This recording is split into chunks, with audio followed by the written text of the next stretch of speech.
Let's talk about one of your, I think, stories that exploded last year, the Fertile Deception story. For a long time, it became talk of the nation. Take us behind the scenes of following that story. So someone comes to you and says, you know what, I think there's something fishy going on here. So what happens next? So after the person approaches me, he tells me there's this ridiculous story that you won't believe happening in Kariandusi. And there's people who are packaging soil and selling it as fertilizer. First, I laughed. I was like, that's mad.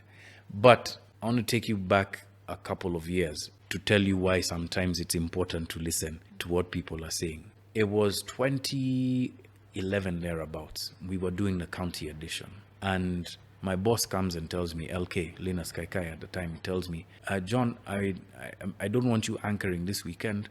I want to send you to Loliondo in northern Tanzania. There's a very crazy story that I'm hearing about, and I'd like for you to go and explore.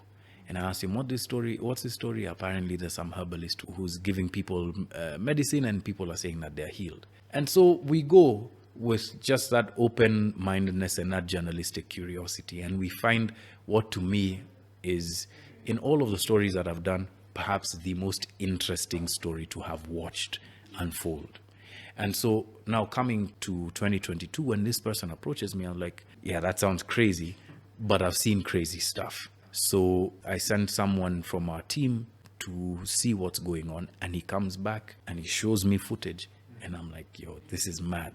So then we get Cynthia Kishiri on the story. And she then now does the work of going to different parts of the country, finding where this fertilizer is being sold, buying different samples from at least 5 NCPB depots, taking it to different labs to have it tested, speaking to farmers from across the country. She did like a lot of the hard work in trying to build up that story, and then finally presenting the facts to the person behind this, thing. That entire cycle took us, I think, from the end of 2022, because we first got that lead, I think, around November, all the way into the end of 2023. So that by the time December rolls around, what we're doing is now just, dotting our I's, crossing our T's, and sending our rights of responses. We give an inordinate amount of time to the people who are at the center of the story to respond. They choose not to until they see the trailer.